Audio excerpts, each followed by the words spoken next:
Welcome to WEFM's 3 p.m. news. I am your presenter, Jessica Klein. First on the local scene.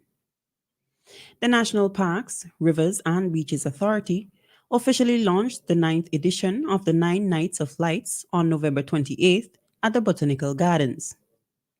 The festival will take place from December 15th until December 23rd, 2023, and will feature a range of events, including a caroling contest, a night of praise, dance under the stars, and movie in the garden, among others.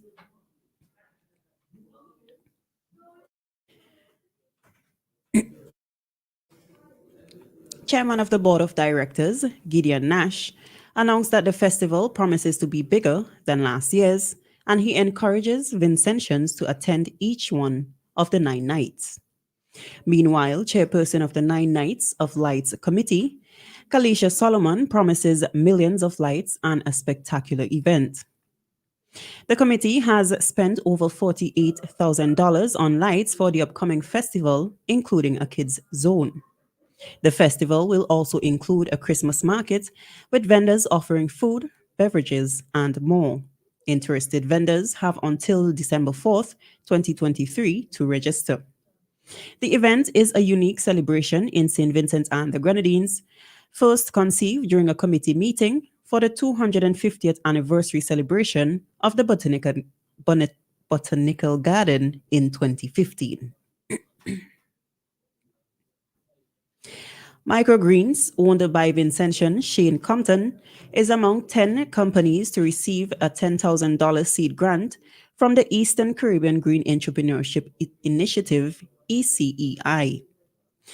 The Center for Enterprise Development, CED, announced this on November 30th. SVG Microgreens has combined traditional organic farming methods with technology and controlled environment agriculture, allowing them to produce nutrient-dense crops without pesticides. Other green businesses from Grenada, Dominica, Antigua and Barbuda, St. Lucia, and St. Kitts and Nevis also received seed grants from the ECEI. All recipients were evaluated based on their business plan, environmental and social impacts, financial projections, and potential for long-term success. Still on the local scene, approximately 350 trainees received their diplomas at the Kingstown Methodist Church for the Youth and Adults Training for Employment YEAT graduation ceremony on Thursday, 30th November 2023.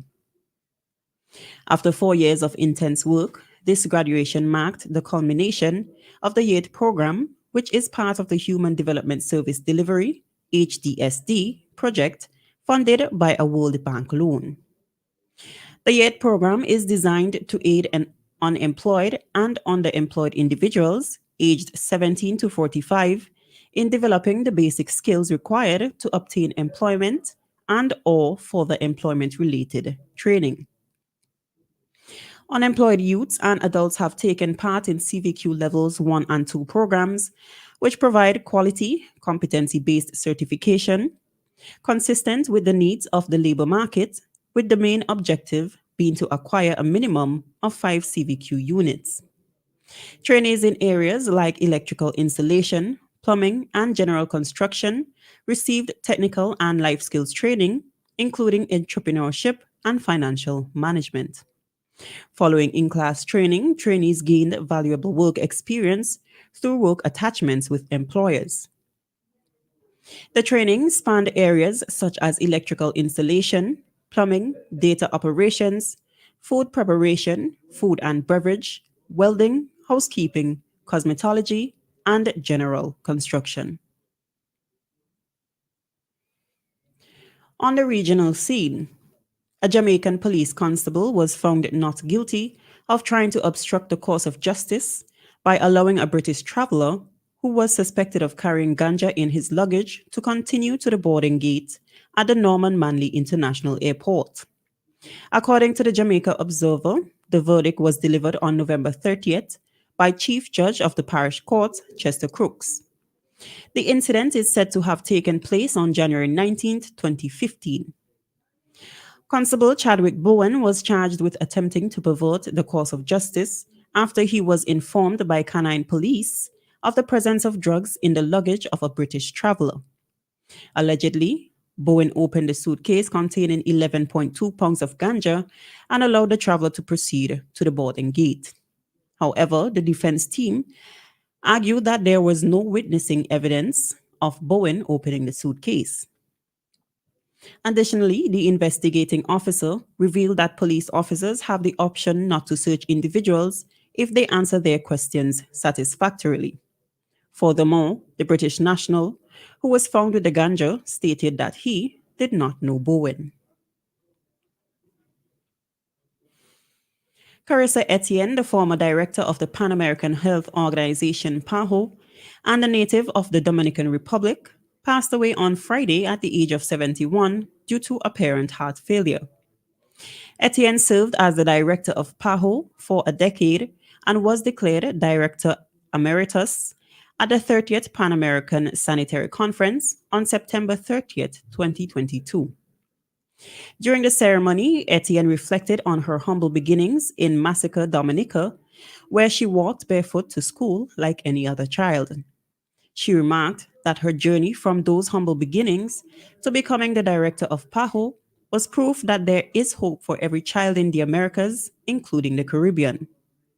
In recognition of her exceptional leadership and friendship to the island, during during the COVID 19 pandemic, Dr. Etienne was bestowed with Barbados' highest honor, the Freedom of Barbados Award, during Independence celebration last year. And finally, on the international scene, Kiara Health, a Johannesburg based company, is set to produce vaginal rings that protect against HIV. According to the Population Council, the South African company will manufacture the silicone rings in the next few years and anticipates producing up to 1 million each year. The rings release a drug that helps to prevent HIV infections and have been authorized by nearly a dozen countries and the World Health Organization, WHO. Previously produced by a Swedish company, the rings are currently available to women in Africa at no cost, thanks to a generous donation. The ring releases the drug dapivirine in slow doses over a month. What makes it appealing for women is the freedom to use it without anyone else's knowledge or consent. Ben Phillips, a spokesperson for the UN Agency for AIDS, states that for women whose partners won't use condoms or allow them to take oral preventative medicines, this gives them another option. Although the current cost ranges from US $12 to $16, experts predict that the price will drop once it is widely produced in Africa. In addition, developers are also working on a version that will last up to 3 months, which should also lower the yearly cost. This has been WeFM's 3 p.m. news. I have been your presenter, Jessica Klein. Join us again at 5:30 p.m. for WeFM's evening news, and we thank you for listening.